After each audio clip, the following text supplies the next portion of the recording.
मुर्गा वाला गाना गाए थे उनके भी साथ, मुर्गा वाला। उनके भी साथ बहुत दिन काम किए हैं। बहुत सारा फिल्म में भी अब अपना करने लगे हैं। तो क्या आपको वो मुर्गा वाला गाना याद है? अरे उसमें क्या, मुर्गा वाला बहुत सारा गाना याद है। तो एक तो गाना सुना दीजिए, कोई जनता लोग आपकी आवाज को बड़ा पसंद करता है। हाँ। एक गाना को सुनाइए कोई। अरे कि रूपवा सलोना ए धनिया हो, मन करे निहारत रही।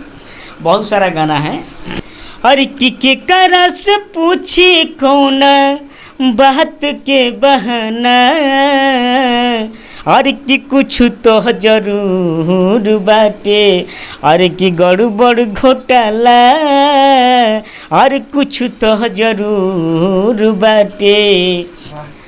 तो भैया जैसा कि आप सुने कि कुछ तो जरूर बाटे बड़हर घोटाला, तो आप लोग को कैसा लग रहा है कमेंट में जरूर बताइएगा कि घोटाला क्या हो सकता है। अच्छा क्या बोले यहाँ पर, क्यों एक बार बोल दीजिए, कोई भी जनता भाई सुनना चाहता है आप लोग का बात। अरे क्या कही, क्या हो भाई, क्या हाल बा, ठीक बाड़ो लोनू। देखिए लो भाई, चैनल के इनका सब्सक्राइब जरूर कर दी हलो। आइए इनसे बात करते हैं हमारे चैनल आर्यन भोजपुरी न्यूज में। जितने भी आर्यन भोजपुरी न्यूज को देख रहे हैं सभी दर्शकों को मेरा प्यार भरा नमस्कार। ये बताइए, मतलब आप सोशल मीडिया में आए हैं, आपका बहुत मतलब सोशल मीडिया में नाम है, तो मतलब आप अभी तक मतलब गाना गाते हैं या मतलब क्या एक्टिंग का काम करते हैं? देखिए गाना भी गाते हैं, एक्टिंग भी करते हैं और कॉमेडी भी करते हैं। अभी हमारा फिल्म आया था लैला मजनू फिल्म, चिंटू भैया के साथ में, पंचाल भैया रहे, प्रमोद भैया के साथ में, और महुआ चैनल में रवि किशन जी के साथ में हम आते थे। अच्छा, महुआ चैनल रवि किशन। तो हम बोलना चाहेंगे, आप क्या बोले अभी कौन सा फिल्म आया था आपका? अभी लैला मजनू आया था फिल्म मेरा। तो लैला मजनू के फिल्म में आप कुछ कॉमेडी किए होंगे ना, तो उसमें कॉमेडी का रोल एक बोल दीजिए कम से कम। उसमें कॉमेडी करते थे। अच्छा क्या बोले यहाँ पर, क्यों एक बार बोल दीजिए, कोई भी जनता भाई सुनना चाहता है आप लोग का बात। अरे क्या कही, क्या हो भाई, क्या हाल बा, ठीक बाड़ो लोनू। देखिए लो भाई, चैनल के इनका सब्सक्राइब जरूर कर दी हलो। तो जैसा कि आप सभी अभी क्या बोले खुद सुने, तो आइए इनसे बात करते हैं और कुछ और सवाल करते हैं। मिलता है घर से कि नहीं, आप जब इस लाइन में आए थे तो? बहुत सारा मम्मी पापा सभी लोग सहयोग करते हैं। हम लग रहा है कि बचपन पर से इस लाइन में हैं हम। बचपन पे से है, मतलब 13-14 साल से इस लाइन में हैं। अच्छा 13-14 साल से।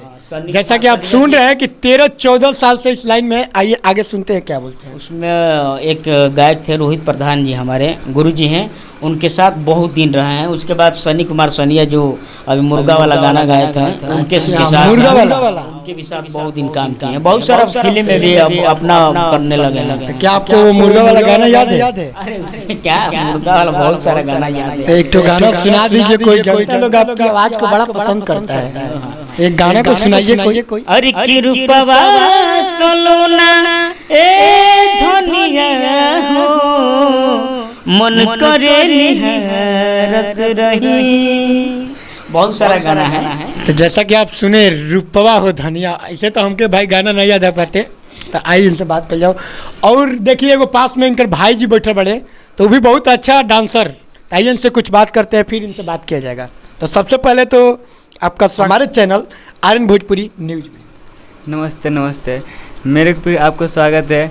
बहुत अच्छा लगा कि आप हम लोग यहाँ पे आए, हम सब भाइयों को प्यार इतना दे रहे हैं। और जितने भी लोग बंधु आपका जो चैनल देख रहे हैं उनको लाइक करें, सब्सक्राइब करें।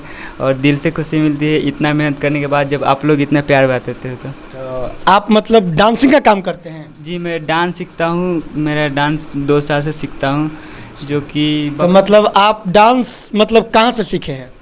हम डांस एक क्लास में जाके सीखे हैं, एकेडमी में जाके सीखे। उस एकेडमी का नाम है गुरुकुल डांस बक्सर, जो कि सर बहुत अच्छा सिखाते हैं। तो आप अपना डांस में कॉमेडी भी करते हैं क्या? और तो डांस में एक्टिंग, कॉमेडी, वैसे में अधिकतर डांस ही रहता है। आइए इनसे फिर से बात करते हैं। तो भैया आपसे यही बोलेंगे हम कि ये बताइए, मतलब आप फिल्म में अभी तक किस किस कलाकारों के साथ काम किए हैं? चिंटू जी के साथ किए हैं, उसके बाद प्रमोद भैया के साथ काम कैले बने, ओकरा बाद मनीष, वो क्या नाम है, मनीष मिश्रा जी हैं कोई, अभी सिनोरा फिल्म आ रहा है उनके साथ में। बहुत सारा फिल्म आ रहा है, 6-7-8 गो फिल्म आ रहा है। सनी जी के सनिया भैल सियान में अभी फिल्म में काम किए हैं। तो अभी फिलहाल कोई आपका मतलब फिल्म मतलब फिलहाल एकदम आने वाला है कि नहीं? कोई आने वाला है प्रमोद जी के साथ पंचाल फिल्म। पंचाल, तो वो किस चैनल से मतलब आ रहा है? अब चैनल को तो नाम नहीं याद है मेरा। अच्छा, चैनल का नेम नहीं याद आपको? अब चैनल यूट्यूब इसी पे चलेगा, हॉल में चलेगा। अच्छा, हॉल में चलेगा। हॉल में चलेगा ना। मतलब जनता के नज़र में आप बहुत, मतलब लोग बोलता है कि आपके हाइट से लोग आपको बहुत पहचानते हैं। हाँ हाँ, हाइटे तो हमारा तो बात तो भाई ऐसा ही तू हो तो हाइटे के चलते है गुलबड़ा। बहुत अच्छा इंसान भाई हमार आपसे कि आप एक बार मतलब कोई गाना अच्छा सा मतलब जनता देख के मतलब एकदम चैनल को सब्सक्राइब किए बिना ना जाए तो सुना दीजिए। अच्छा। अरे के करा से पूछी कौन बात के बहाना, अरे कि कुछ तो जरूर बाटे, अरे कि गड़बड़ घोटाला, अरे कुछ तो जरूर बाटे। तो भैया जैसा कि आप सुने कि कुछ तो जरूर बाटे बढ़ल घोटाला, तो आप लोग को कैसा लग रहा है कमेंट में ज़रूर बताइएगा कि घोटाला क्या हो सकता है। अब इनसे पूछते हैं कि ये हमसे मिले तो इनको कैसा लगा?